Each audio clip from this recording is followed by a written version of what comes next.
All right. I just want to confirm that we're live, Alan. Yes, we are because Okay, fantastic. All right. A huge warm welcome to everybody who's joining us today. Good afternoon if you're joining us from East Southern Africa or anybody within this time zone. Good morning, good evening to those of you who are in different parts of the world. Welcome to the first of TJNA's Fireside Chat series. And my name is Chenai Mukumba, and I'm going to be the moderator for this session. So the reason behind all of this is because 2025 is an incredibly important year for the tax justice movement on the continent. It marks a decade since the release of the high-level panel report on illicit financial flows from Africa. But in addition to this, it also marks the beginning of the truly historic negotiations on a UN Framework Convention on International Tax Cooperation that's being spearheaded by the Africa Group in New York. And so in celebration of the groundbreaking work, which laid the foundation for today's momentum, us at TJNA will be hosting a series of conversations throughout the year under the title, Honoring a Legacy and Building a Future. And so for the first of these conversations, we are thrilled to be hosting a reunion of sorts. We are joined by several members of the high-level panel that was responsible for the publication of the report that really was so pivotal in placing this agenda of illicit financial flows at the center of Africa's development discourse. The report not only exposed the role of multinational corporations in perpetuating illicit financial flows, but it also underscored the need and the efforts required in order to curb them, as well as the damaging role that they were having on the continent, including recommending that the UN was central in playing a role in tackling these illicit financial flows. And so today we are honored to be joined by Ambassador Olusegun Apata, Mr. Raymond Baker, Advocate Mojanku Gumbi, Mr. Arvinn Gadgil, Honorable Irene Ovonji-Odida, as well as Prime Minister Hamdok. And so we are excited about the conversation that we're going to have over the next hour and a half. So we're going to split this conversation into three different sections. We're going to begin by reflecting a little bit the past. We're going to think a little bit about the future, look like for us. And then after that, go into a question and answer session, whereby we're going to open it up and see if there are any questions that any of the people side of the screen have for the pagan.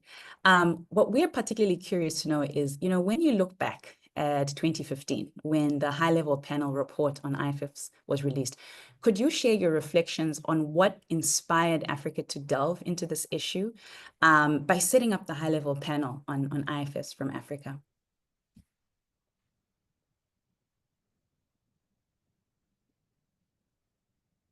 Ambassador, you are muted. A question for me? Yes, that question is for you. Can you repeat the question, please? I wasn't hearing you properly. Not a problem. So I was saying, when we look back into 2025, right, when the HLP report on IFFs was released, could you share some of your reflections on what inspired Africa to delve into this issue by setting up this high-level panel report, and what were your thoughts around this time? Well, thank you very much, Chenai, for gathering us together to set up what is the 10th anniversary year of the submission of the report to the AU Assembly Heads of State and Government in Addis in 2015. Certainly, Africa has been labeled as the huge recipient of ODA, Overseas Development Assistance. Of course, it does receive, but when you quantify the amount involved and compare it to the illicit financial flows from the continent, from different sources, it dwarfs the illicit financial, dwarfs the overseas development assistance. And here is what led to it, and a lot of credit must be given to a number of first institutions is United Nations Economic Commission for Africa at the time under the leadership of Abdalla Chenai and Prime Minister Hamdok. So that when the ministers of economy and finance rose from their meeting in Addis in 2011, they mandated the setting up of the high-level panel on illicit financial flows from the continent. Yes, that's important, but for me, what was most important is the composition of the panel. And perhaps critical to that is that Africa is very fortunate to have former president of South Africa, His Excellency President Thabo Mbeki, to chair the panel. I must acknowledge that it's because of his leadership that the information in the report, the findings, and other aspects of the report in rallying not just Africa and African leaders, but the global environment for the fight against the scourge of illicit financial flows took off. And I love to use the expression came alive, because that is what it became. It came alive. So a lot of credit must be assigned to the leadership of President Thabo Mbeki for his passion, for his commitment, for his drive. I thank you. Thank you so much, Ambassador Shagan. I think it's really interesting to hear what some of your reflections were at that time. Mr. Baker, Raymond, curious to hear what your thoughts were back in 2015. Let me reflect on the journey that got us to 2015, if you don't mind. Your notes indicated you wanted some background on how we got to that point. Global Financial Integrity had written a report that was published in 2010 entitled Illicit Financial Flows from Africa, Hidden Resource for Development. That was published in March 2010. The Economic Commission for Africa invited me to come to Addis and present our findings. Abdalla Hamdok chaired the meeting. Perhaps maybe 10 or so, Abdalla, I would think, 10 or so of your economists were around the table, presented the results, and the most startling conclusion, I think, for that group was that we had found that the commercial component of illicit flows was the largest. I'm talking about the cross-border flow of money. There are three origins of illicit money: corrupt, criminal, and commercial. Africa had been criticized for the past 4 or 5 decades for the amount of corrupt money coming out of Africa. And what we found and presented was, yes, corruption is a problem, but by far the biggest source of illicit money flowing across borders is the commercial component. I think this was stunning to the UNECA economists. Abdalla Hamdok asked me if I could then come to Malawi in 2 months later to make a similar presentation to the convening of finance ministers and central bank governors. I did so. Once again, I think there was a considerable surprise that this was the conclusion. The assembled ministers and governors decided to form a high-level panel, and then the next year, the panel was formed. After the decision was taken, Abdalla, you can speak better than I can. You zeroed in on Thabo Mbeki to be the chair. President Mbeki immediately accepted, and the leadership of Abdalla and Thabo Mbeki has been incredible across this this period of time. The coming together of a disparate group of people to address a subject like this has been quite an amazing experience, and we've decided to write a history of this, an oral history. So this is being undertaken by Jennifer Nordine, who's worked with me for a long time. And we hope to have something pretty soon.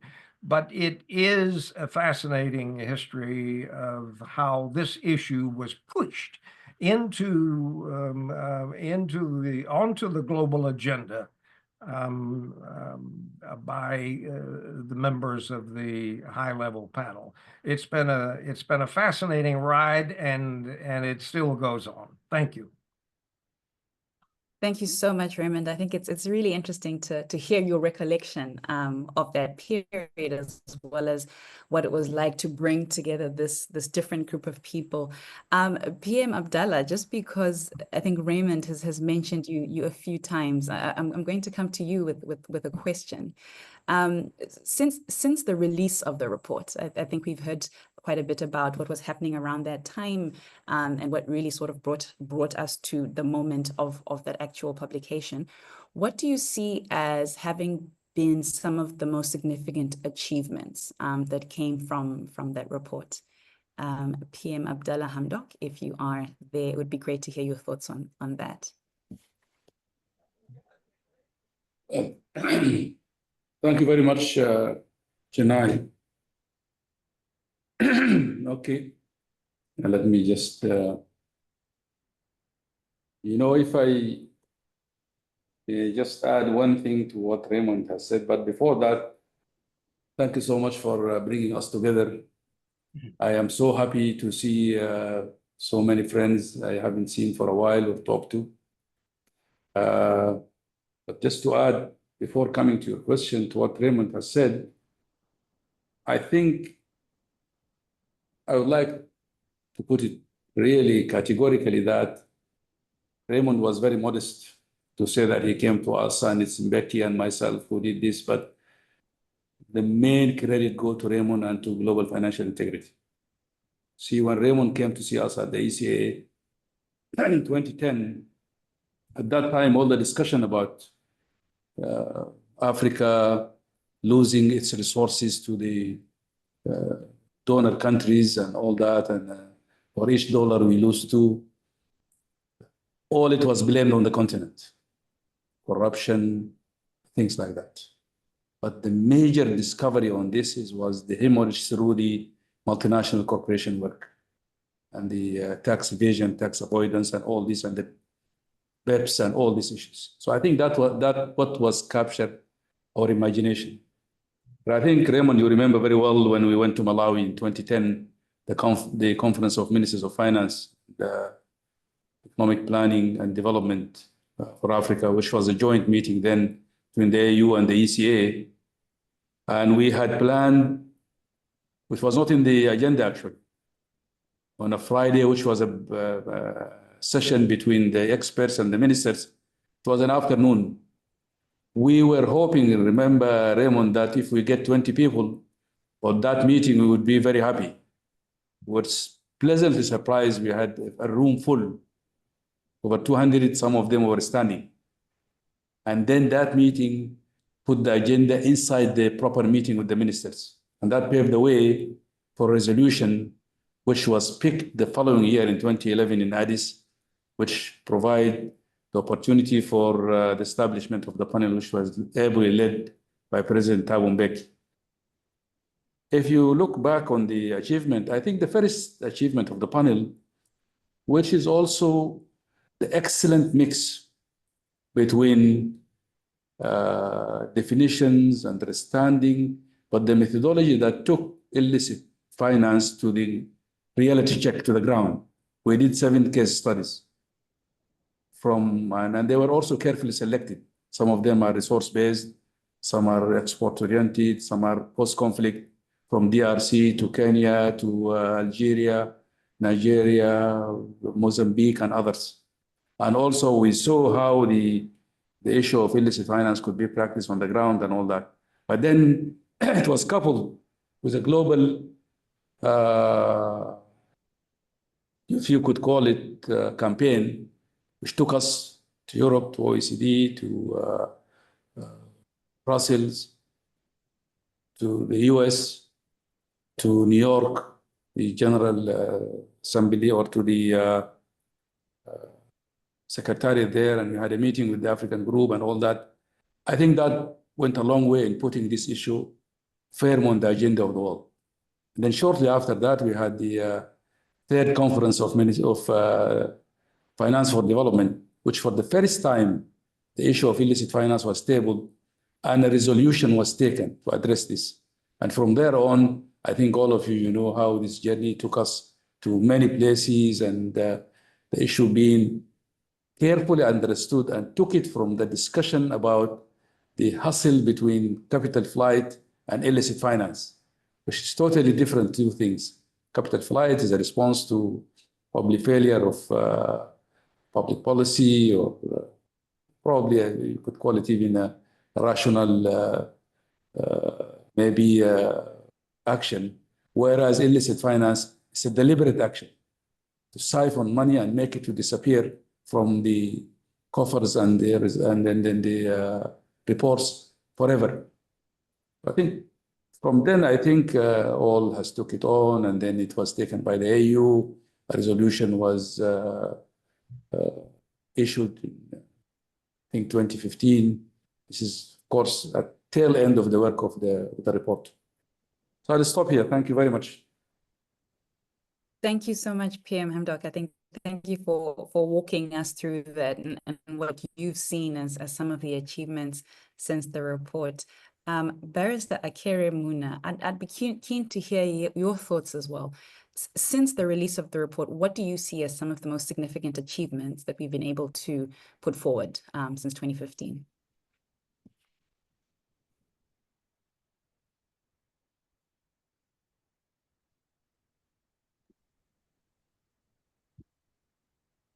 Well, thank you, Chenai. I must start like everybody else, greeting people who I haven't seen for quite a bit, among whom Prime Minister Abdalla Hamdok, and again saluting the circumstances under which the panel was put together. There are three elements, you know, the substance, which Raymond brought, the expertise and technical management and direction, which the ECA, under the leadership of Prime Minister Hamdok, brought, and of course, the amazing leadership that we had from President Thabo Mbeki. These three elements, I think, it is what has made us put this topic on the agenda. Talk about President Mbeki, you know, the two things attract anybody to a message, the messenger or the substance. I have been in governance for over 30 years, working in Transparency International. I must admit, I'd never really thought about IFFs till I became a member of the panel. I started looking at it. And I remember my first reaction when Raymond actually disclosed that it's the commercial part that really brings the weight. That is true. I agree with that. But I also must add that if you see the effect of corruption, which causes that commercial part. I just finished investigations on Glencore. Okay, Glencore took 8 billion CFA, which is, you know, like $16 million in bribes. They paid out that in bribes, but that permitted them to get discount on the sale of Cameroonian crude. One case 30%, one case 70%. Now, if you look at the commercial transaction, of course, it is enormous. If you look at the amount of bribe, you might say it's really minimal. But the fact is that there is the role that corruption plays in the wider scheme of things. So now, that being said, I think the first thing one must recognize is that the Thabo Mbeki panel put this issue on the market, out there. I mean, it's not sexiest of subjects to deal with, but you know, his leadership got people to listen. What does he have to say? And that really, I could say, is a takeoff point on all we hear today about IFFs. His document is the base document, and the document of the plan is the base document. The people, when they talk about IFFs, that's what they refer to. Be it the 50 trillion in the past years, be it the 80 million in a year and all that kind of stuff. And all that comes from the panel. And as the Prime Minister Hamdok just said, the different categories of countries that are faced with this evil have to have different entry points in this subject. My background is really one of anti-corruption and governance. So, and one topic I had been pushing was how, because you know, we talk about in the panel we spoke about track it, stop it, and get it. I was more concerned by the get it part of it, because that's really the crux of the matter. You know, how can we get this money back? And so, while the report concentrates on mechanisms to curb it, we are still struggling on how do we get it back, and also what do we have to say about the management of these monies that are frozen out there. And that's the get it part, is the third part of it. And through my life as vice chair of Transparency International, I've been fighting for the notion of the escrow account, which would cause all the frozen money to be put in a third bank. Because let's face it, when a bank in the West now receives, you know, stolen funds, so to speak, it is basically an accomplice, not to say handler of stolen goods. And the idea which I was pushing all the way from TI, and I must thank the brilliance and the technical capacity of Prime Minister Hamdok and the leadership of President Mbeki to actually accept that this was one of the solutions. And it appears in the report, the creation of escrow accounts that would now receive, away from the completed banks, all this money which is being frozen in their accounts, which is paid back out without any interest. It is in the report. It now escalated with to the FACTI panel, which Irene was part of, and the UN is now. I was invited to talk about it by the Economic and Social Council, and there is a serious study to see what to do with these. And this has caused some countries of the West to start creating some kind of account, which they call a deposit or escrow accounts, to which they themselves are not transferring this money to, just to make sure that if it comes to that, they will say, well, listen, it's in a third bank or the third resource, so there's no need to send it back, because the idea behind it was to send those from Africa to the African Development Bank, those from Asia to Asian Development Bank, and so forth. And so the idea was that, you know, we all know the role that this frozen money plays in the West politically in terms of financial blackmail, and also the role it plays in terms of just liquidity for their commercial practices. So that, to me, is a dream come true, the fact that we have now the consideration of escrow accounts on the table. But, you know, it will have a long ways to go. Thank you so much for sharing that. I think it's really great to hear your insights as well, I think, on this particular issue. Arvinn, I want to bring you in at this point as well. So I think we've spoken a bit about the achievements. We've heard Prime Minister Hamdok as well as Barrister Akere refer to them. I'm curious to hear, in your view, what do you think have been the main barriers that have prevented the continent from fully addressing this issue of IFF? So there's been significant achievements, but what's really sort of hindered full addressing of this issue on the continent? Thanks so much for that, Chenai, and thank you to everyone. It's just wonderful to see this group. And what no one has said so far is that we actually had a lot of fun doing this too. It was an intellectual exploration. It was an exploration of realities that we wouldn't have dreamt of, many of us coming into this. And it was an exploration of a brother and sisterhood that felt extraordinarily important during the time of the work of the panel. And I also need to say that Raymond is underplaying his role as President Hamdok, Prime Minister Hamdok clearly underlines, right? that the book of, and if listeners haven't noted the title of this book yet, please do so now. The 2005, The Achilles Heel of Capitalism, or Capitalism's Achilles Heel, was the beginning of an awakening. It was an awakening in policy circles all around the world, because the book was put so clearly to us that there was a system here. There was a system and a network of incentives that that represented underlying currents that drove political developments, drove conflict, drove the concentration of power and money to an extent that no other forces do. So Raymond really, I've tried to nominate Raymond for the Nobel Prize. I'm going to try again at some point soon, because he certainly should get it as soon as possible. I'm dodging your question a little bit here tonight, because I want to say one more thing on what I think this led to, because we are, becoming older men and women, and we seem to, look backwards quite a bit, and so hopefully we should soon start looking forward. But I think it's important to note that for me, being a non-African member of the panel, the most important outcome here was not necessarily the technical, let's call it, unpacking of the issue, but it was the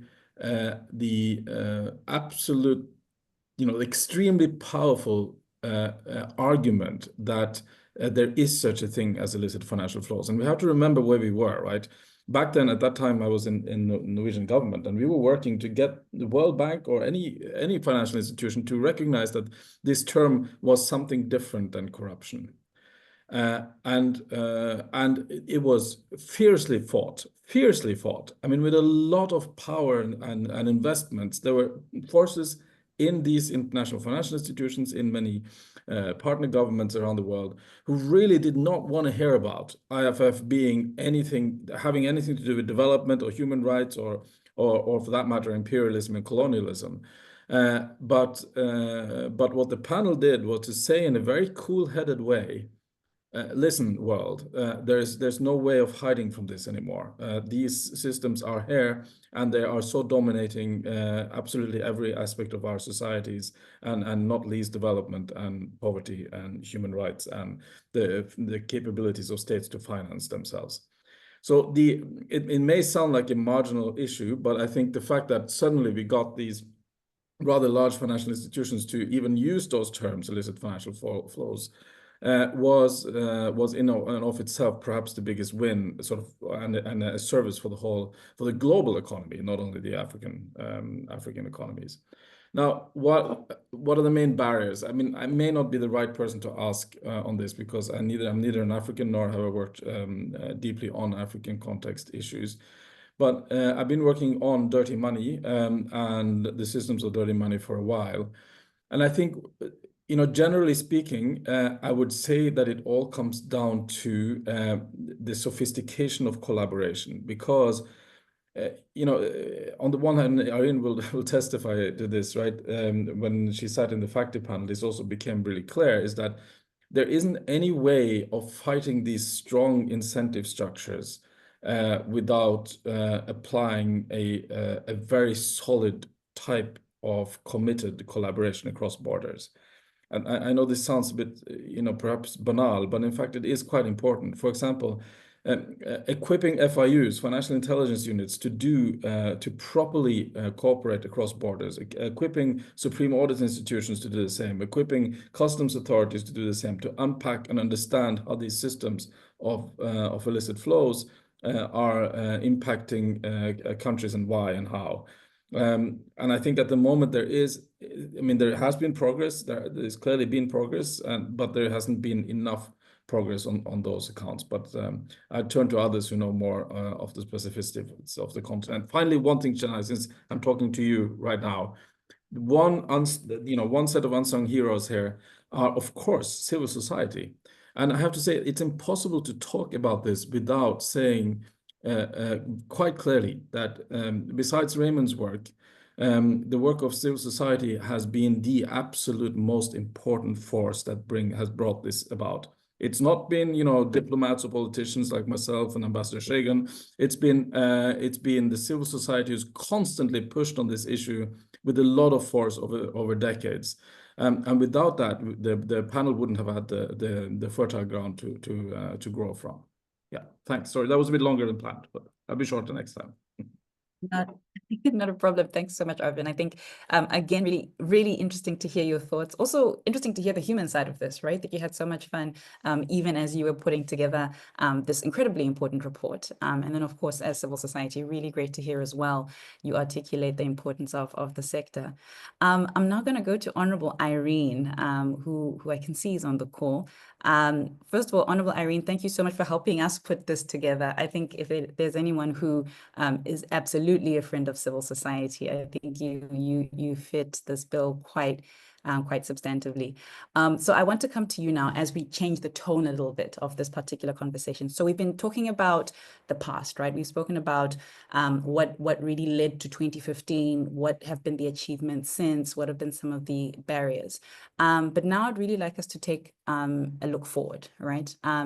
I mean, let's consider perhaps a 10-year time frame, right? So if we were to consider the next decade, right, what would you say should be Africa's top priorities, right, within this conversation on IFFs? And I ask this question in light of sort of all of these differing global dynamics that we're starting to see, right? I think in 2015, concerns such as, for example, climate change weren't at the fore, right? So as we're thinking about IFFs moving forward, what do you think should be our priorities in order to address some of these barriers that Arvinn mentioned in tackling IFFs?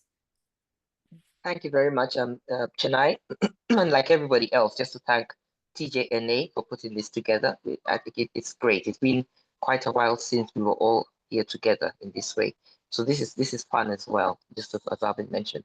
I just wanted to touch on a couple of things towards the past and then look at the future, you know, the question that you've asked of me.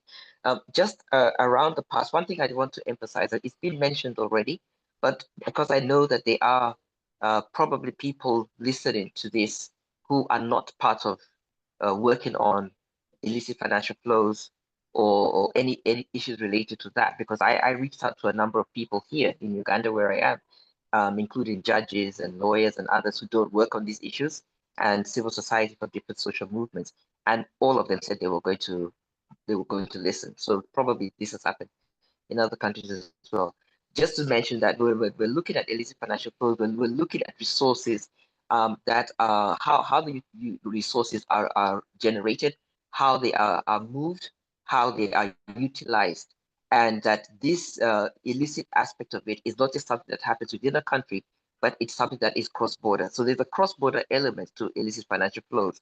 It's already been said that there are three drivers that our report highlighted. So these included the commercial drivers of it, the criminal, and the corruption. And just for the record, for those who are not familiar with the report, the corruption bit was found to be 5%. So out of the about $50 billion lost from Africa in 2015, by the time we did the report, and which it was a conservative amount, because of the nature of these activities, they're often quite secret. So it's hard to really quantify fully and capture all of it. So that was an undercount, but is that about $50 billion per annum loss? 5% was taken out through official bribery, and then 30% through organized crime, so the criminal element that Barrister Akere talked about, which included things like money laundering, trafficking, smuggling, and so on. And then the largest element, which I often talk about as a 2/3, 65%, was the commercial part, and that commercial bit is not always illegal. In fact, often it's tax or trade abuse, which is often legal. So it could include elements like aggressive tax planning, so tax avoidance, which is not a crime, but then it's actually it's done illicitly, or base erosion and profit shifting by multinational companies. And we found that a large part of that was happening through intra-group trade, so trade within a large conglomerate, which again adds to the opacity. And to the question about the barriers, of how these practices happen, and because of the transnational nature, it really underlines what Arvinn mentioned, that dealing with it, and this came out in our factory report as well, that was set up by the UN in 2020, dealing with it really needs cooperation between countries. So you need to have collaboration because you have companies and wealthy people, organized crime syndicates, taking advantage of differences between laws of different countries, for example, to move money around, taking advantage of secrecy in some countries in how they deal with resources that flow in from outside of their jurisdictions, so taking advantage of that.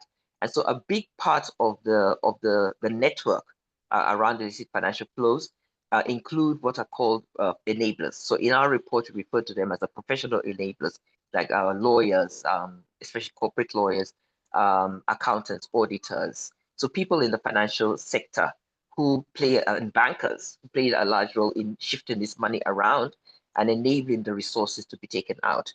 And so where the flows go, and that again brings out the whole question of the international dimension, the flows out of Africa and many other developing countries are primarily to international financial centers in advanced economies. So once again, highlighting why you need international cooperation. So then against that background, looking forward, what have been some of the progress and what needs to happen? I think the progress, in addition to what has been mentioned by my colleagues, was the influence of this report into major processes that happened around 2015. So we had the Addis Ababa action agenda that came out of Financing for Development 2 in 2015. So there was a paragraph in that outcome document that highlighted the role of illicit financial flows in undermining the capacity of governments to mobilize resources domestically. So domestic resource mobilization is undermined by this. That was a huge contribution. And also in the SDG 16.4, we have that, which brings out the issue of illicit financial flows as well. So there were contributions into other processes. And then ultimately, we started to see leadership from Africa. And, I do agree, there was a lot of leadership of the panel itself, from our chair, Thabo Mbeki, from the ECA, and it's wonderful that we have Prime Minister Hamdok here, and Abdalla also played a role in that.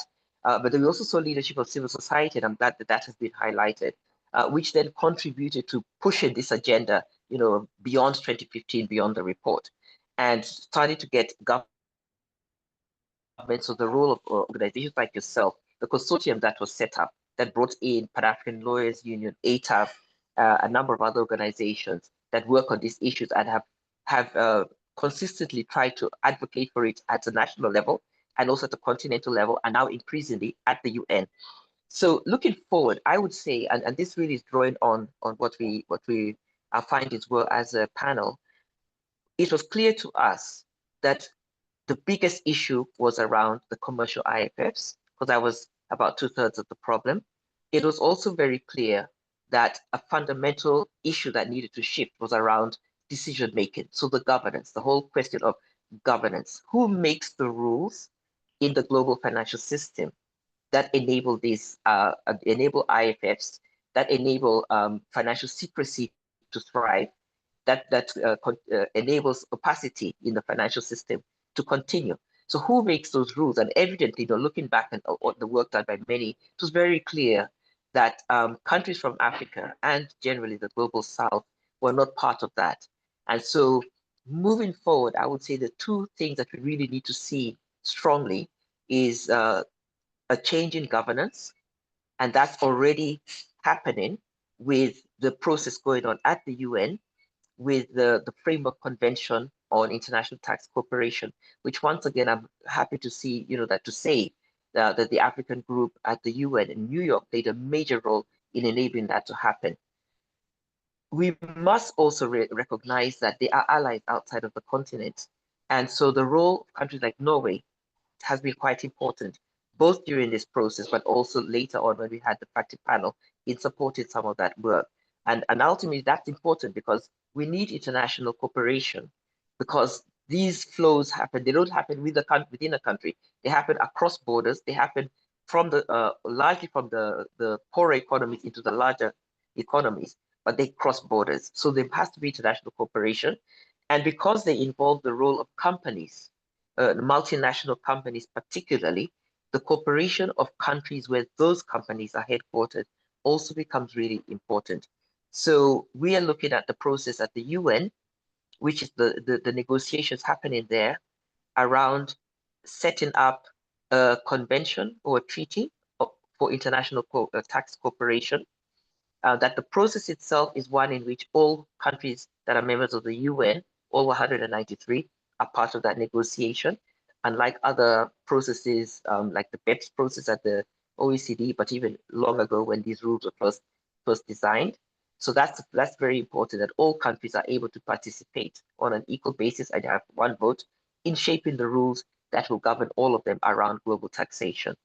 And then secondly, that they recognize that that there have been changes in the international economy, things such as digitalization and globalization of economic production, and that those have contributed to the problem as well.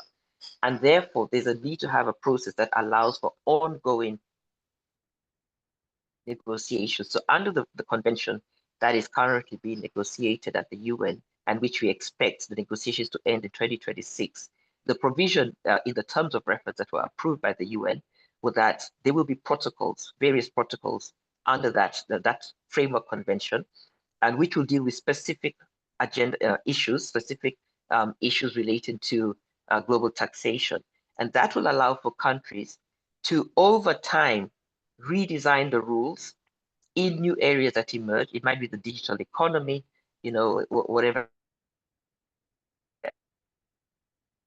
else it is, and do that. Last thing I'll just have to say, because I've also talked for quite a bit, is that the core things that emerge from our report and which were picked up in the factory report later on, and which are being addressed in the UN tax negotiations, is governance is one, and the second was what we refer to as the ABCs of financial secrecy. So looking at things like automatic exchange of information between governments, ensuring that there's transparency over beneficial ownership of companies, who actually are the beneficial owners of these companies, and also that you have country by country reporting on the profits of multinational corporations. And all of this kind of work, you know, will require action at national level by governments, you know, to have legislation that deals with the APCs. It also requires regional cooperation. And so for Africa, we must come together more effectively. We could come out with some regional rules relating, say, to the ABCs for African governments to, you know, to follow.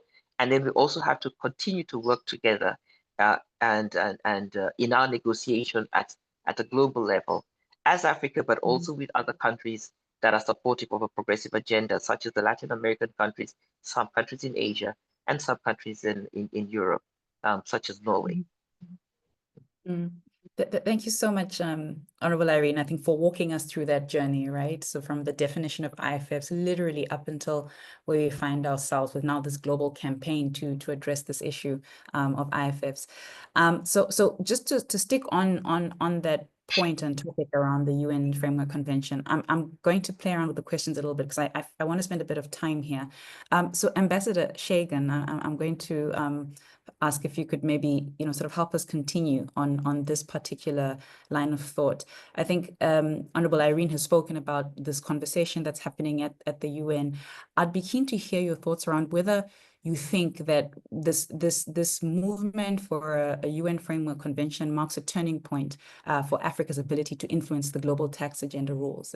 When you were part of the panel, for example, is this where you saw all of this ending up at this point in time? Well, thank you very much, Chenai. Let's reflect a little. What was the global environment at the dawn of the new millennium? And that was critical.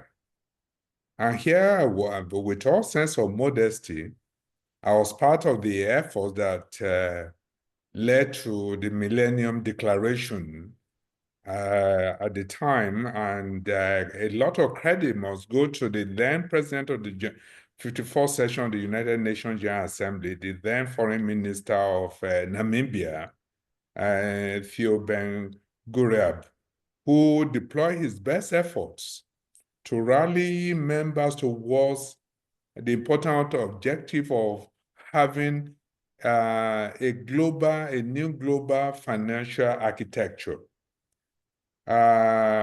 These efforts were blocked, I dare say, at the time. It didn't command the consensus. The global north really put a huge firewall towards this effort. And I can, with all sense of modesty, because Nigeria was chairman of G77 at the time, and I was part and parcel of that negotiation. But here we are, we couldn't have that as part of the Millennium Declaration. But like many global efforts, it is gratifying to now see efforts towards what Barrister Irene had referred to, that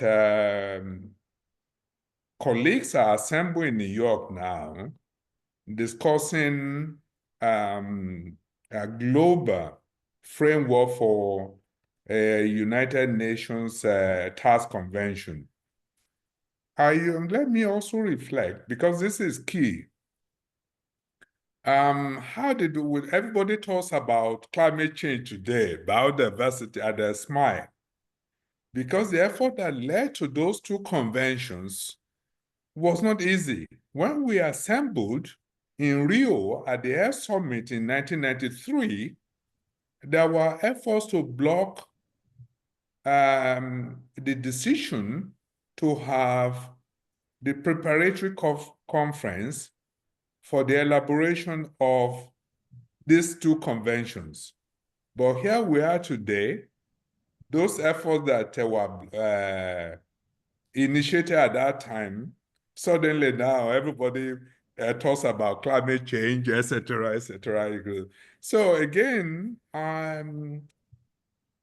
would say that the efforts in New York, current efforts in New York, will be very challenging, will be very difficult. There are countries that go there purposely to block everything that you want to do. But it's part of, I'm sure that Arvinn will understand part of what I'm saying. We shouldn't be discouraged. What I want to see, for example, would be for the African group in New York that has championed this objective must be highly commended, because to bring it to this level and to have the global communities now agree to talk about it. But the African group in New York need to be supported, in my judgment, by, I don't know how you can bring that into play, but if it were possible to assign 2 experts to assist them, either through the African Union office in New York. And when I'm saying 2 experts, I'm not talking of experts in taxation. There must be seasoned diplomats who knows they are only about negotiations, because this is key. Bringing the convention, the draft convention, as I will call it, into existence would need all diplomatic skills to do that. I will recall that one of the negotiations during the Millennium Declaration, which I said I was leaving, now one can share it. As chair of G77, one of the industrialized nations, the permanent representative of that country, came to whisper to me at one of the meetings that I have to be very careful. Don't I know that Nigeria is negotiating its debt issues, and that their country, this particular country, was playing a prominent role in assisting Nigeria. And the way I was leading the charge was not what that particular country wanted. So I looked at my colleague from that country and I said, there's a problem between your country and Nigeria. It has nothing to do with me as chair of G77. He was shocked and he left. And the rest is history. So we need to have those who have audacity, who have backing of their principles in their home country. And I was lucky at the time because President Obasanjo, who was president of Nigeria, was not only committed, he was, he knew the issues, he knew the dynamics, and the rest is history. So again, we are at the threshold now that 25 years ago, none of us would think of the International Community Assembly in New York to talk of a global convention on international tax, so cooperation. So here we are. We can only wish our colleagues in New York all the best. Thank you. Thank you so much, Ambassador Shagan. I think really, really interesting to hear your thoughts. Barrister Akere, I'm keen to hear you chime in on this topic as well. I think we've heard from Honorable Irene and we've heard from Barrister Akere, I mean, from Ambassador Shagan. What do you think Africa as a whole, what role do you think as a continent we should play in these negotiations to ensure that our interests are protected?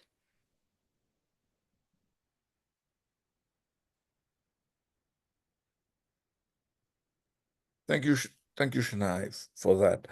I think the first thing we have to do is coherent and cooperation. I think that's the biggest problem we have on the continent today, is that we have varying interests. And these are driven by our own local priorities. I mean, one of the problems we have with which really disturb and block, is the fact that there's no regional cooperation and integration, okay? And I still have to detect a political will in the whole process. Because I say so because, while the panel was created, we don't have any kind of institutional systemic or institution to take this on as a specific topic, and that makes the African countries to go at it, in different directions. Everybody knows. Take the situation in the Great Lakes now in DRC. Everybody knows that resources, governance of mineral resources is a big chunk of this. And it concerns the countries of the region. But how could you talk about mediation and conflict resolution without addressing the specific fact that there are mineral resources, strategic mineral resources involved? So I think top on the list to my mind is firstly regional cooperation. And I think the AU should be able to do more in this area by using the high-level panel as a foundation for an institution that deals with this. So far, the work has been done by civil society, but it's okay for us to do research and put that on the table. But the thing is that, what is the tractor that takes this ahead in an institutional manner? And sometimes it's the African Development Bank, sometimes it's the Commission of the AU, sometimes it's the panel, and this different forces that at times work not in unison doesn't help. We have to really be able to master cooperation in this area. So we look at it in the same direction. And that can be seen in the work that's been done at the level of the UN as regards this global tax framework. And it's because the African group, for some reason, has gotten together and they see the interest. This is very reminiscent of the law of the sea that happened, where suddenly everybody gets sensitive to this by working together. But I think the IFFs really have a long way to go because of the different interests driven by by the governance in the mineral world. And that to me is very, very serious. If you look at the different interests driving the situation in the DRC, you wonder how on earth you can discuss this issue without really going to the fundamentals of this. So if you ask me, you know, also the mastery of new financial tools. You know, I don't know where cryptocurrency comes into all of this. You know, Raymond is a specialist about the commercial angle of this, and so what happens now? We're up to crypto. So what's going to happen? So I think it's a lot of stuff to do with governance of these resources. So we have to be able to, and the best way to handle this is together and in an atmosphere of regional and sub-regional cooperation.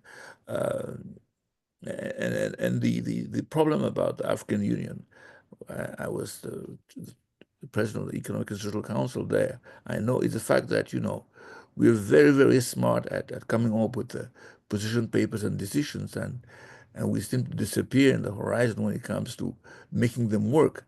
And I think the report that the panel came out with is really a blueprint of putting together an institution that can follow on the amazing work done by Raymond and others in this area, and also by recruiting civil society organizations like yours, Chenai, as foot soldiers in this. There has to be some kind of sensitization, so we know that, you know, when X amount of money is out of the country, it means we don't have X roads, we don't have X hospitals, and people in the street know exactly what's happening. But in most of the countries today where we have this problems of the governance of mineral resources, the common man doesn't know. I mean, the young Senegalese president just announced that they've made over 500 billion CFA from the first shipment of oil. So I think, to be specific on your question, the first thing is political will. The second is cooperation. We need that. Thank you so much. I think that both of those points, in fact, are issues that we've been collectively talking about as civil society with regards to what's really needed to push this process forward. Raymond, I'm going to come back to you. I think we've spoken a little bit about the Framework Convention, how we got here, what's required to push it forward. I'd be curious to hear your thoughts around, you know, what you think should be the priorities, right, of the Africa group within these negotiations. And when I say priorities, I know there's a lot of conversation around the first two protocols, but I'm thinking much more long-term, right, within the broader agenda of IFFs. What do you think should be the priorities within this conversation? Let me take your question up to 30,000 feet for a minute, Chenai. I'm deeply concerned that we are at a point in history that we've never been before. And that is a point where the power of money and the decline of democracy and threats to peace and security are more united than ever before. Those three features of where we are in the world at the present time make it increasingly difficult for us to get our agendas thoroughly into the global thinking. I'm concerned at what's going on in the United States, which is a pulling out of commitments around the world, minimizing foreign aid, failing to use its resources to bring about peace in various sectors. I'm deeply concerned about that. The work that Irene and Akere and Olusegun, Arvinn, Abdalla are doing is fantastic.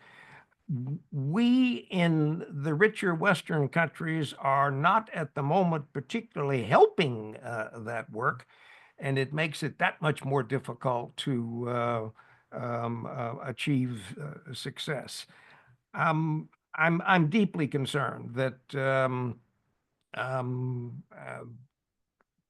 while there is a great deal of intent and goodwill, on the part of ourselves, civil society, some international institutions such as the World Bank.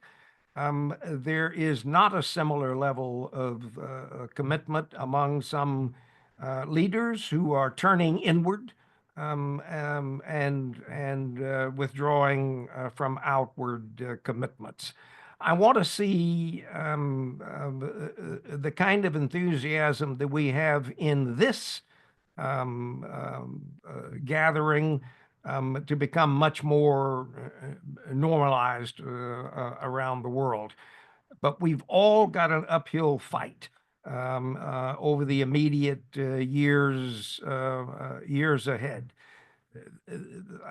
I repeat what I said. We're at a moment in history where this sort of combination of dirty money and threats to democracy and undermining of peace and security have never been so collected, so united as they are now, which makes our task that much more difficult. I am greatly influenced and appreciative of the enthusiasm that is expressed by so many of you, and hope that that will be contagious and will serve to continue our drive. But let's not mistake the moment that we're living in. This is as big a challenge as the world has faced in many years, and it is the combination of money, threats to democracy, and undermining of peace and security that makes our topics much more important than they've ever been before. I told you I was going to be at 30,000 feet, so let me leave you at that. Not at all. I think that was a really, really interesting and important insight, I think, to bring into this conversation. And in fact, I'm going to segue from that and ask Prime Minister Hamdok to share his reflections on just what you've just communicated, but also Prime Minister Hamdok, how do you feel that as global South countries, we need to cooperate, right, in order to push back against these forces and really drive this agenda related to illicit financial flows?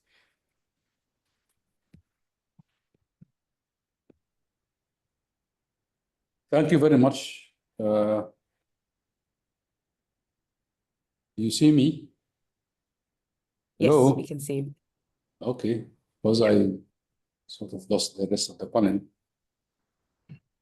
You see, I think the opportunity of working with the UN on this tax issues and shifting from the OECD dominance to a much broader umbrella under the UN provide for more democratic process, give voice to wider countries such as Africa and the rest of the world, and certainly provide an opportunity for Africa to join hands and build alliances with the global South, because illicit finance is actually dominant in the whole global South. This provides an opportunity for all of us to work together. But also, I think over the last few years, probably from last year on, the role of Africa in the global economic discussion is increasing gradually. Africa has now a permanent seat in the G20, which has a number of countries from the global South. Certainly, the leadership of South Africa to the G20 this year provide an opportunity. We should exploit this by building alliances, as I think most of the panelists, or all of them, has mentioned, but certainly in details by Irene, that we need to capture this moment. But also the opportunities that are provided in terms of the next conference on financing for development, the fourth conference, which is going to be this summer in Spain. I think it provides an opportunity for reflection on what happened in this journey of 10 years since the last conference and that is Ababa Action Agenda and all that. This would require, between now and the conference, although there is not much time left, but for Africa to join hands with the rest of the Global South in coming up with, beyond just talking about putting this agenda on the table and all that, to go practically to see how we can address this. I think another opportunity, I could see it within the continent, is the opportunity for the inter-Africa trade within the context of the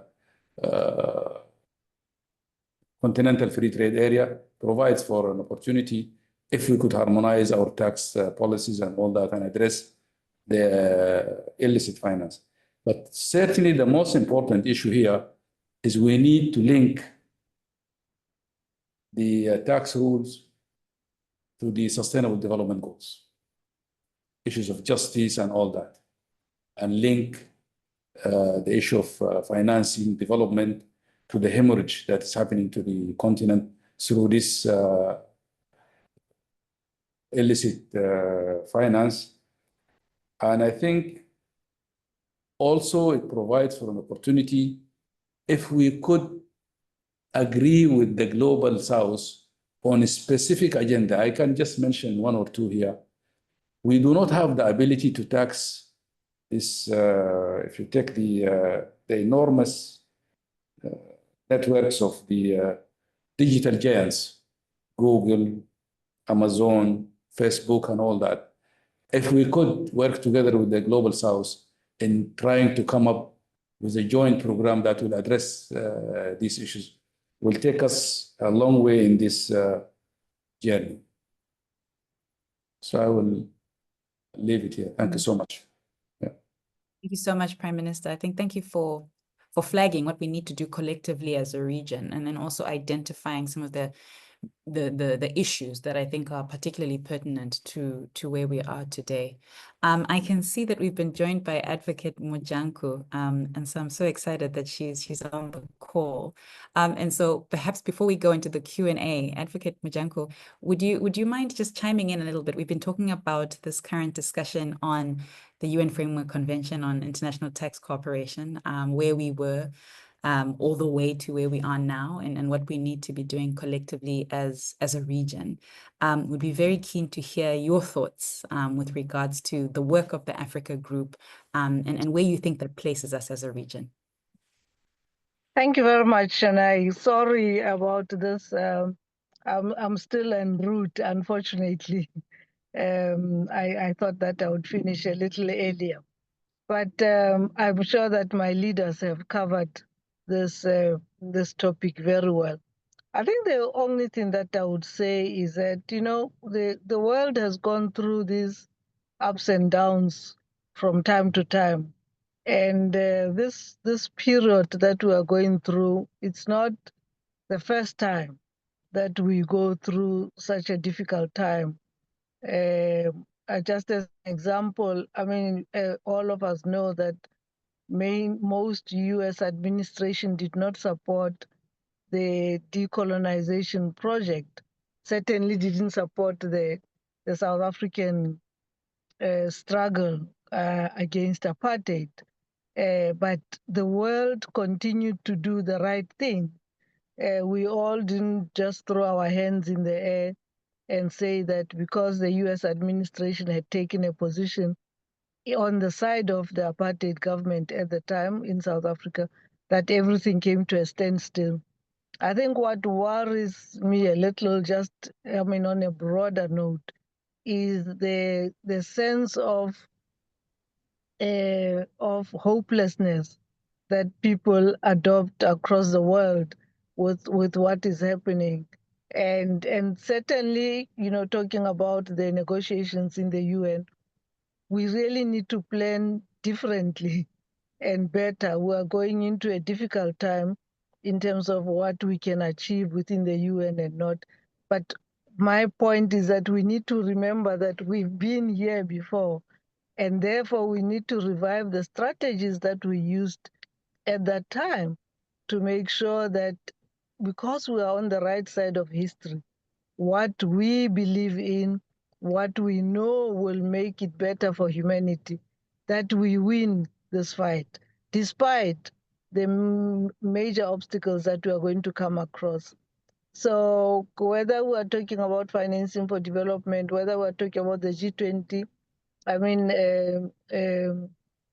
Honorable Irene was with us in a conference in Rome just a week ago, where it was quite clear to us that even South Africa, as the host of the G20, is struggling, it seems, to take a very progressive note, because, in many ways, South Africa has been put on the back foot, and therefore you would find that just for the government to say that we had a successful G20 year, they may aim for the lowest common denominator, which would be unfortunate. And President Baker has spoken, when he spoke on illicit financial flows, about how the UN always goes for the lowest common denominator.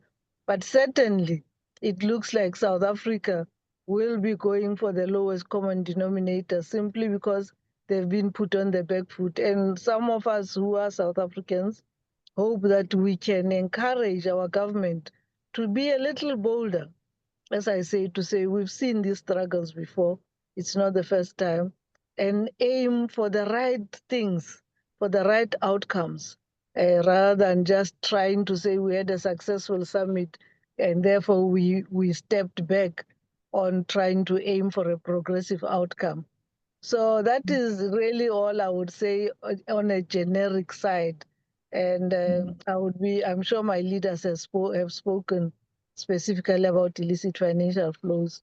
But I think we have to know that it's time for us to fold our sleeves and go back to the strategies that we've used in the past and not look like we're all flustered and scared about the time ahead. But thank you very much for having me, Chenai, and I will stay online. Thank you so much, Advocate Mojanku. I think what you've just said really sums up where we are in terms of the moment, right, with regards to the various global dynamics that are at play. I can see two hands, Arvinn and Ambassador Shagun. So Arvinn, I'm going to give you a minute or so, Ambassador Shagun, a minute or so, and then we'll check to see if there's any questions we can respond to in the chat box. Now you can all see why these people are formidable personalities, right? And why being part of a panel with true freedom fighters like Mojanku is, and not least Prime Minister Abdalla Hamdok, it was one of the reasons for the success of the panel. But I do think that we need to take this advice to heart, right? Both Raymond's advice, which is let's accept the context, but also Mojanku's advice is that we've been through this before, and there's a need to build on not lose what we've built, and find other avenues through which they can be of impact. And I think for me, I mean, I've been a policy entrepreneur all my life, been trying to do professional life, trying to develop new initiatives, new ways to bind people together, new specific, functions for the international system. And it's been an easy ride. Let's put it that way. Yes, it's been bumpy at times, and everyone here can I'm sure testify to that. But it has been relatively easy to do this in the shadows, to fight the shadows in the shadows in a way. But I think that this kind of fight that has to do with fighting these networks of illicit funds and dirty money that drives, as Raymond is pointing to, all of these other interests is going to have to be a much more visible fight. I think the next generation of illicit financial flows activism has to be one with much more global, high-level attention. And for that, we need leaders. And that's why Tax Justice Network Africa and the Tax Justice movement is so incredibly important. And just to perhaps end with that, saying that it must be overwhelming to work on these issues at the moment. I at least feel it. But you cannot give up. It is so incredibly important that you invest in yourselves and try to see that the pendulum will swing back, and the gaps need to be filled by leaders, and most probably it will have to come from your movement, and we will be waiting. Thank you. Thank you so much, Arvinn. Really appreciate those words. Ambassador Segun. Oh, thank you very much. I raised my hand because, and to thank both Raymond, my distinguished sister, the advocate, for raising these two key issues, and I thank Arvinn. Yes, we're certainly in 2025, which is the anniversary of the panel submission of the report, in a different global environment. Yeah, have we seen this before? Yes. And let me just cite one example, which I had alluded to earlier. When we assembled in Rio in 1993, the United States government was up in arms against climate change. It was up in arms and did everything to block anything that has to do with it. And I want to recall that the only person who came, it was not part of the US delegation, was the then Senator Al Gore, who came to champion the need for climate change. Here we are, how many years later, and the convention came into existence, the activities fostering climate is very active in different parts of the world. So, given that, we should not be discouraged. That's why I said at the very beginning that the negotiations in New York is going to be very challenging, very difficult. And I will now add that efforts will be there. If US is participating, its strategy will be to block everything that has to do with it. And this will be driven in part by what Raymond said. The companies that will be affected in large measure on the US side, especially in digital taxation, are all billionaires that are assembled now. And if one can add, are friends of the administration. So it is in that environment that these negotiations in New York that's the shadow, let me use it, in which the negotiations in New York will be conducted. However, Africa must have the audacity or courage to continue to drive that process. And I hope the European Union on one part and other European Global South will coalesce and unite in this effort. And if United States to thwart any blocking of the initiative or the progress at the negotiation, there has to be a strategy. And this brings me to a part of it that is key. And I don't know how we're going to, this compels the revigoration, the rejuvenation of the Thabo Mbeki panel, this high-level panel, to be able to do its work in what I have called phase 2. In fact, the phase 2, the Mbeki phase 2 is even more critical now to galvanize Africa, to galvanize the Global South in this effort. And we're lucky. I'm repeating the word, we're lucky that our chair, the chair of the panel, is President Thabo Mbeki, who is globally esteemed. Because without him, the panel couldn't have achieved what we achieved so far. So I thank both those who have brought all this cloud that is hovering around the global environment in the current, particularly in the negotiations in New York. I thank you. Thank you so much, Ambassador Segun. So looking at time, we don't have too much to set aside for Q&A, but we do have one hand that is raised. A good friend of ours from New York, who is a member of the Africa group, Ahmed, has joined us. And so, Ahmed, we're going to give you a moment to ask your question to the panelists. I think we'd be really keen to hear your thoughts, particularly given your role. But even as you do that, panelists, once Ahmed has asked his question, we are then going to conclude with a round of questions. Well, one question that I'd really like to hear your thoughts on, which is really as we're wrapping up this particular conversation and as we're commemorating this decade-long milestone, what's the one message that you would like to leave, right, with African leaders, civil society, and other institutions that are working on this issue, right, and pushing this agenda of IFFs? So I'm letting you know what the question is now, so you can think about it a little bit. And then Ahmed, you now should be able to unmute yourself. Please go ahead and ask your question, and then we'll see which panel member can respond to it. Thank you, Chenai. This is Ahmed from South Africa. Can you hear me? Yes, we can hear you. Oh, great. No, so Chenai, really, I was just taking the floor in awe because I wanted to thank all the members of the panel, the FACTI panel who are speaking, and to let them know what an inspiration the panel's report has been for us here in New York working on illicit financial flow issues. And we're doing our best to keep it on the agenda despite very stiff resistance. You know, even having the FACTI panel mentioned in the resolution is problematic for some countries.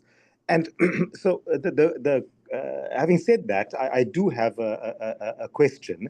And the question is, so this is not from 60,000 feet, this is from ground level as a negotiator.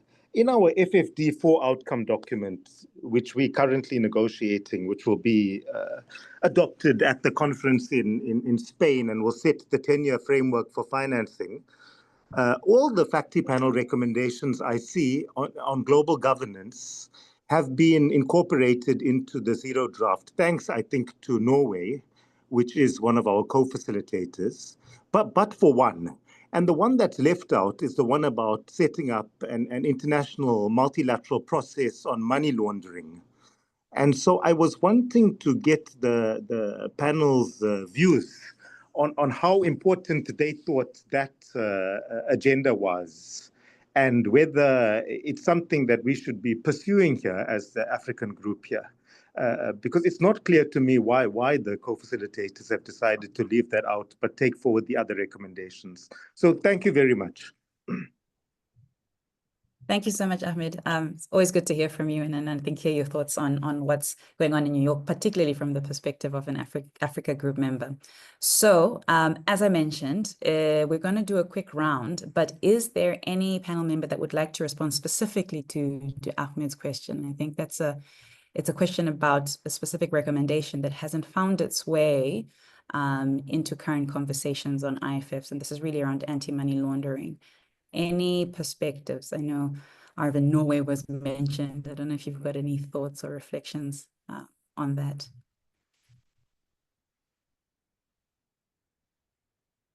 I mean, I don't think I should attempt to, I mean, I've been somewhat involved in this process, as you know, Ahmed. It's good to hear your voice. But I'm not sure why. I mean, what we do know is that there has been traditionally a pretty, and you will know this better than any of us, a pretty clear, distinct idea that money laundering issues are not necessarily something that belong in an FFD context. That they should be in FATF context or in a UNCAC context, or Financial Action Task Force context, or the United Nations Convention on Combating Corruption. That may be the reason for it, but I'd be happy to check, Amadou, if there's any other substantial grounds for that. I'm sure others here can add. Great, thanks, Arvinn. Thank you for letting me put you on the spot. Are there any other panel members that might want to respond to that? Irene, is that your? Yes, go ahead, Irene.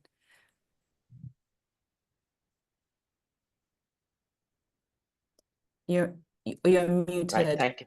Yeah. Yes, Perfect, yes. we can hear you. I was trying to unmute it. Yeah, very much. Yeah, without knowing the specifics around that decision, things that one of the findings that were very clear in both, and I understand from what the question was that it's about the picking up of recommendations from the fact report. What was very clear from both of these processes was that IFFs are very much interconnected.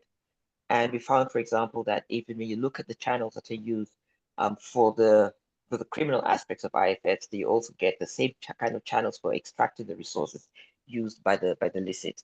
So, which is why we're advocating for a holistic approach to dealing with it. I wouldn't know what the specifics are, why money laundering were left out, perhaps because of looking at the alternative forums that Arvinn has mentioned. But one of the things I do recall with the factory report is that we found, and this was also highlighted in the report of the UN Secretary General a couple of years ago, when looking at this issue, what we found is that existing forums, in terms of governance, were not fully inclusive. And actually, the Secretary General's report found that the most inclusive was less than 75% inclusive. So that was one of the arguments for ensuring that these kind of issues are taken care of at the UN, where you have full participation and inclusion on an equal basis. So that's one of the challenges with existing forums. But the other that we highlighted in the factory report was that while there has been progress in some of those spaces, including FATF and so on, there was a challenge for many countries in that some of the measures that have been introduced, for example, even with the EU, there isn't equal access for all countries to the benefits that flow from those new rules. So there's some asymmetry in terms of access. For example, access to information, not at the same level for countries, and for different reasons, partly because of how the rules themselves are created, in other cases because of different conditions in less advanced economies, which then make it difficult for them to benefit. And an example of this, I think Akere talked about the issue around asset recovery. So for example, that recovery of assets has been a challenge for countries, not in all cases because of lack of requests, but the response to those requests from advanced economies. So given that the holistic approach was what we recommended, I would think it's something to look at again and see whether the issue of money laundering cannot also be tackled within that context. Because as we saw with the Addis Ababa outcome agreement, what those kind of documents is that they kind of set the ground rules for the next 10 or even maybe more years. So it might be beneficial to countries. One last thing I just want to say, and this maybe I go into the last round, of our comments, and just pick it up from what has been raised by both Arvinn and Segun, and also Mojanku kicked it off. Moving forward on this issue, as we discussed in the Vatican last week, in the meeting that we had with the Pontifical Academy of Social Sciences, and President Becky actually attended that meeting as well as Advocate Mojanku. And it was addressed by heads of state like President Lula virtually, and the Prime Minister of Spain, as well as the former Prime Minister of Senegal. So it was pretty high level.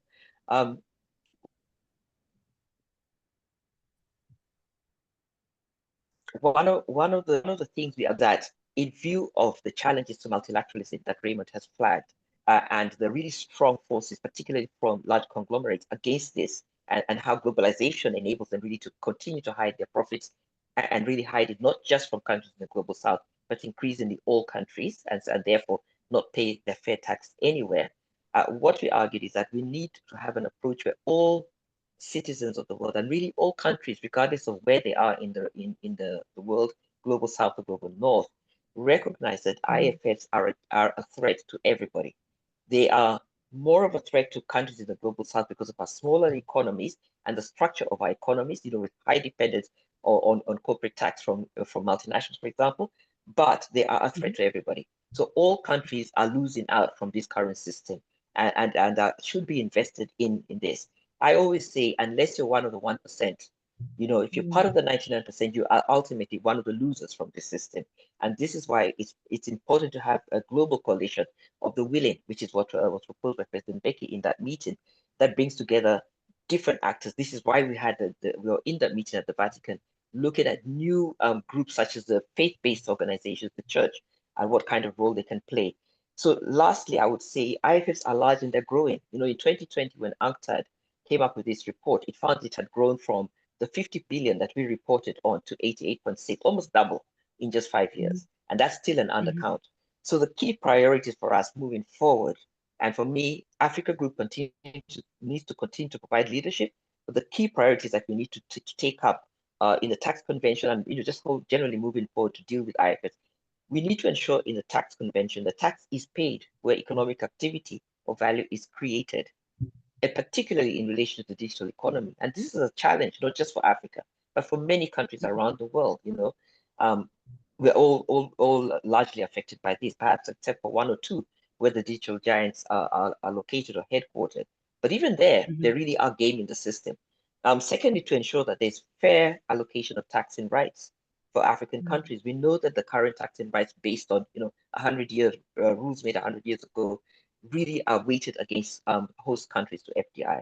So that fair allocation of taxing rights needs to be a clear priority for us in Africa and the global South. And then through that, addressing tax-related IFFs. And as President Becky has said, for Africa, really, it's about having clarity about what our priorities are. And I've just mentioned some that we could have, building up, a cohesive strategy for Africa, bringing on board other regions. So Latin America, for example, is really critical in this regard. And and many countries in Asia are also equally affected. And I dare say some in Europe maybe too. So building up and getting more countries out of Africa on board on this. And then finally just focusing and ensuring that our capitals support the negotiations that are going on and provide the resources that are needed there. And the AU Commission, and we have a new commission, really plays a strong role in prioritizing this negotiation and putting resources into it in some of the ways that, for example, Ambassador Apata has talked about.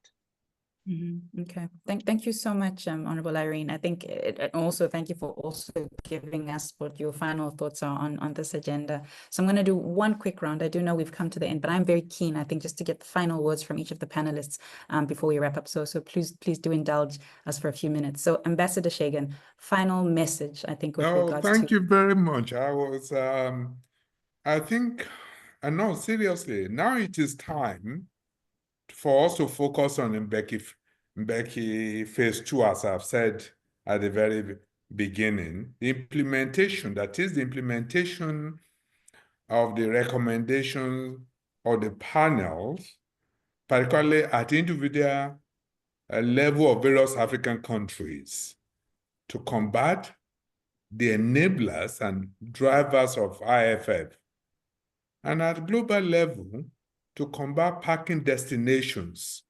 I'm using the word parking destinations, and work assiduously for the complete elimination of financial secrecy jurisdictions. And an important plank of this phase is to evaluate the stage of implementation in various countries on the continent. For instance, it would be interesting to know how many African countries have established, for example, transfer pricing unit in their various countries, and to also whether they have established beneficial ownership registries, because these are institutions that are necessary to combat at the country of origin, that is the various African countries. But lastly, because this is key, we'll not be talking today without Norway. It will be remiss of me, and indeed the panel, not to acknowledge the key role of Norway in bringing this issue to global attention. In this connection, we are profoundly grateful to Norway for funding the activities of the panel. Norway funded it all the way.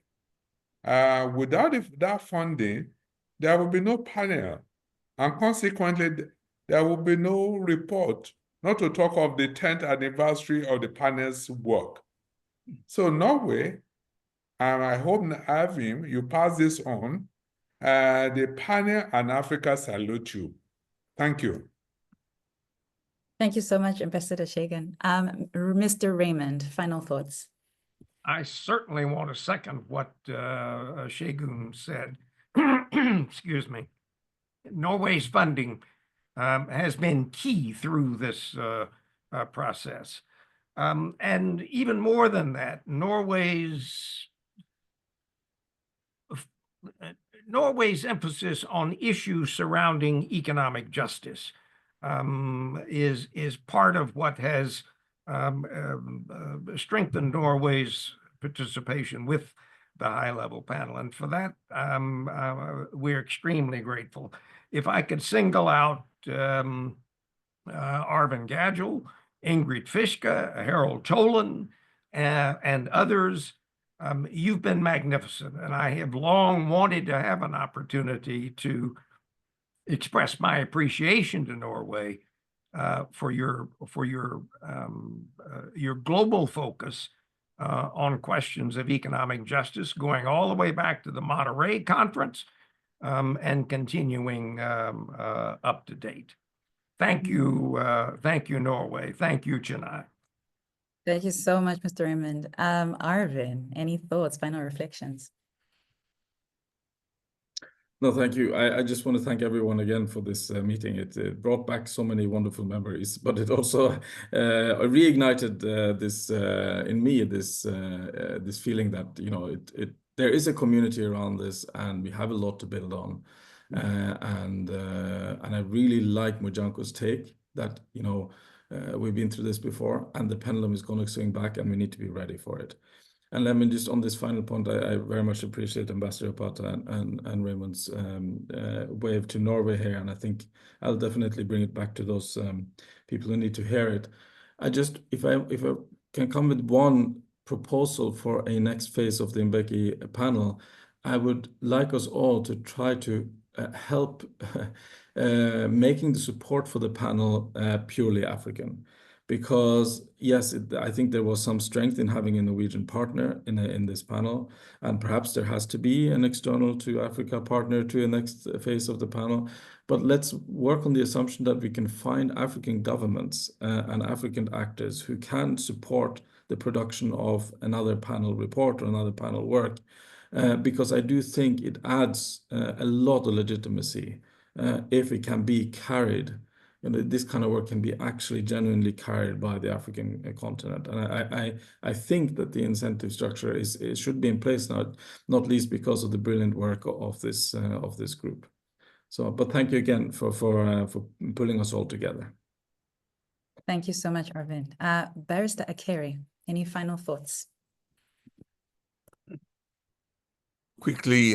I will quickly adopt the position taken by everybody in acknowledging the role of Norway, so I would dwell on that. But I think something we should not forget is that the success of this panel is because of the institutional grounding. It had a base that drove the process. That's the ECA. It means that if you're going to go ahead, you have to have an institutional grounding that drives this.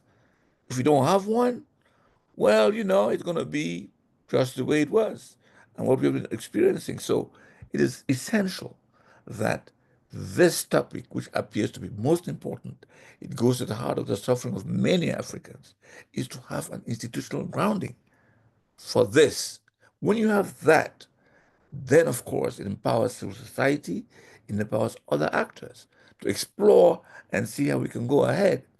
If it becomes an ad hoc issue, as it is now, then of course we're going to proceed in fits and starts. Apart from that, that to me is most essential. And those of us in the panel have noticed that what we need is that institutional grounding. It's not because there's no money. We all know at the African Development Bank there is an integrity fund. We all know there are means and ways of collecting this.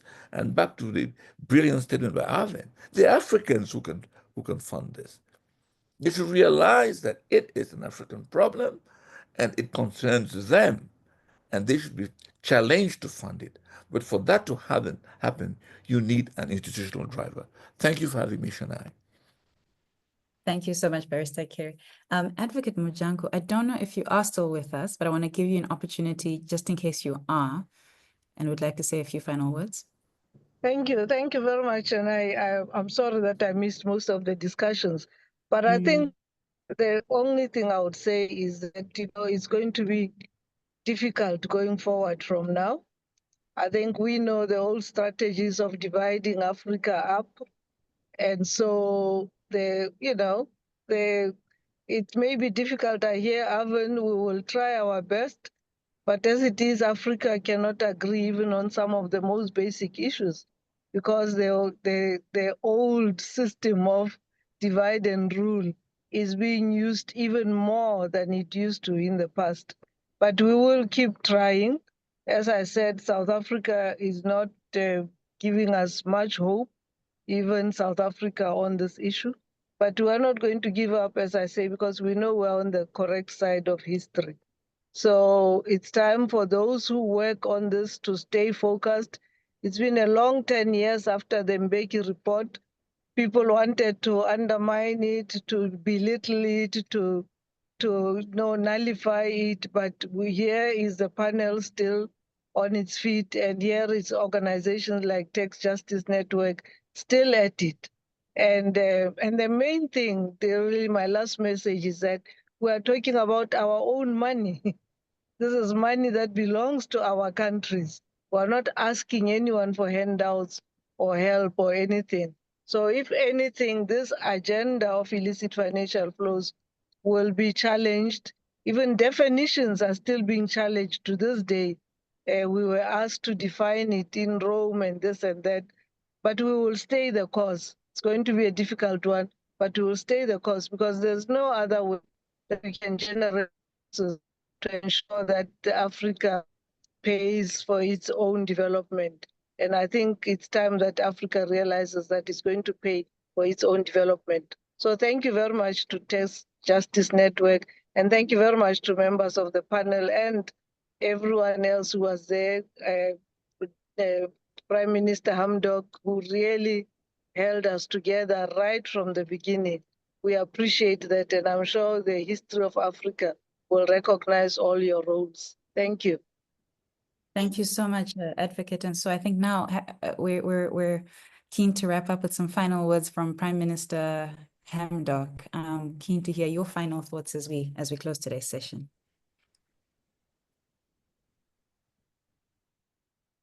Thank you.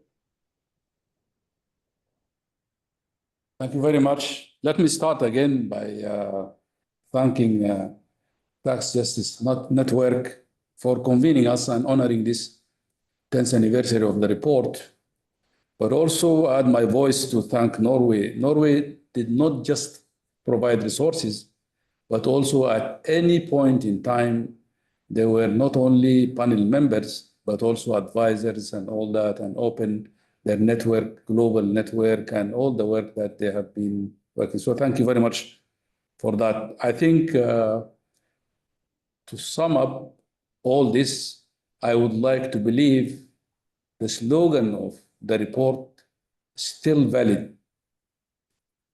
Track it, stop it, and get it. We still have to work on these three areas.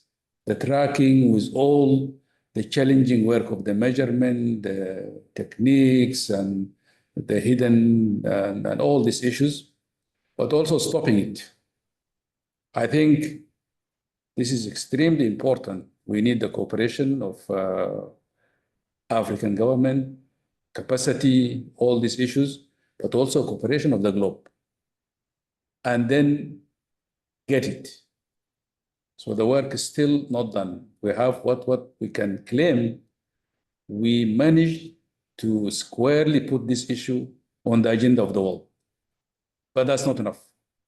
I think there are opportunities coming up, as I said earlier, in this fourth conference of financing for development.